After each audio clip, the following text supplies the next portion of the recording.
ಇಡೀ ಜಿಲ್ಲಾದ್ಯಂತ ಸಮೃದ್ಧಿಯಾದ ಮಳೆ ಆಗಿದೆ.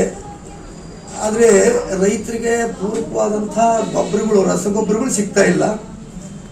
ಹಾಗಾಗಿ ಈ ತಿಂಗಳು 5ನೇ ತಾರೀಕಿಗೆ ನಾನು ಹಾಕ್ತೀನಿ 60 ಟನ್ ಯೂರಿಯಾ ಕಳಿಸ್ತೀನಿ ಅಂತ ಜೆ ಡಿ ಅವರು ಹೇಳಿದ್ರು.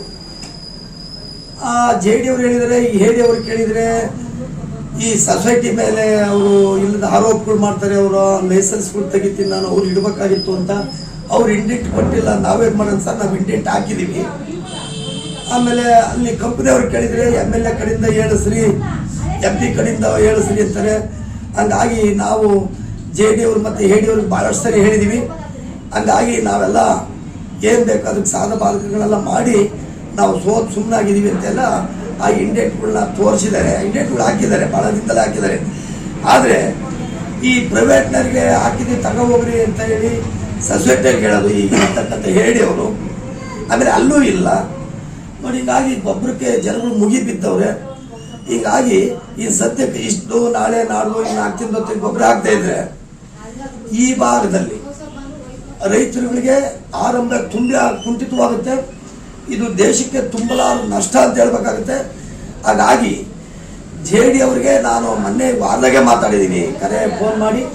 ಆಮೇಲೆ ಹೇಳಿವರೆಗೂ ಹೇಳಿದ್ದೀನಿ, ತಕ್ಷಣ ತಾಲೂಕು ಆಡಳಿತ ಮತ್ತು ಜಿಲ್ಲಾಡಳಿತ ಎಚ್ಚೆತ್ತುಕೊಂಡು ಚಿಕ್ಕನಾಯಕನಹಳ್ಳಿ ತಾಲೂಕಿಗೆ, ಅದರಲ್ಲೂ ಉಳಿಯಾರ ಹೋಬಳಿಗೆ ರಸಗೊಬ್ಬರಗಳು ಕೊರತೆ ಭಾಳ ಇದೆ. ಯೂರಿಯಾ ಅಂತ ಬಿಡೋ ಒಂದು 3 ವರ್ಷ ಸಾಕು 16 ಜನ ರೈತರು ಕೈ ಹಾಕತಕ್ಕಂಥ ಸ್ಥಿತಿ ಇವತ್ತು ನಿರ್ಮಾಣವಾಗಿದೆ. ಹಾಗಾಗಿ ನಾವು ನಿಮ್ಮನ್ನ ಪ್ರಶ್ನೆ ಮಾಡೋದಕ್ಕೆ ಮುಂದಿನ ಭಾಗದಲ್ಲಿ ನಾವು ರೆಡಿ ಆಗೋದಕ್ಕಿಂತ ಮುಂಚೆ ತಾಲೂಕು ಆಡಳಿತ ಮತ್ತು ಜಿಲ್ಲಾಡಳಿತ ಎಚ್ಚೆತ್ತುಕೊಂಡು ಚಿಕ್ಕನಾಯಕನಹಳ್ಳಿ ಭಾಗ ಹಾಗೂ ಉಳಿಯಾರ ಹೋಬಳಿಗೆ ಹೆಚ್ಚಿನ ರೀತಿಯಲ್ಲಿ ರಸಗೊಬ್ಬರಗಳನ್ನ, ಅದರಲ್ಲೂ ವಿಶೇಷವಾಗಿ ಯೂರಿಯಾವನ್ನು ಒದಗಿಸ್ಕೊಡ್ಬೇಕು ಅಂತ ನಾವು ಕಟ್ಟುನಿಟ್ಟಾಗಿ ಹೇಳ್ತಾ ಇದ್ದೀವಿ. ಇದು ಬಹಳ ಸಿಟ್ಟಿನ ವಿಚಾರ, ಅಷ್ಟೇ ದುಃಖನೂ ಬರ್ತೈತೆ. ಇವತ್ತು ಅಲ್ಲೋ ಕಲ್ಲಾಲು ಆಗ್ತಿದ್ದಾರೆ ಜನ, ಮನೆಗೆ ಹೋಗಕ್ಕೆ ನೆಮ್ಮದಿಲ್ಲ, ಟೌನಿಗೆ ಬಂದಿಲ್ಲ, ಸೊಸೈಟಿಯಲ್ಲಿಲ್ಲ, ಪ್ರೈವೇಟ್ ಅಂಗಡಿಯಲ್ಲಿ ಗೊಬ್ಬರ ಇಲ್ಲ. ಹಿಂಗಾಗಿ ತಕ್ಷಣ ಸರ್ಕಾರ ಎಚ್ಚೆತ್ಕೊಂಡು ತಕ್ಷಣ ರಸಗೊಬ್ಬರಗಳನ್ನ ಪೂರೈಸಬೇಕು ಅಂತೇಳಿ ನಾನು ತಾಲೂಕು ಆಡಳಿತ ಮತ್ತು ಜಿಲ್ಲಾಡಳಿತಕ್ಕೆ ಮನವಿ ಮಾಡ್ತಾ ಇದ್ದೇನೆ.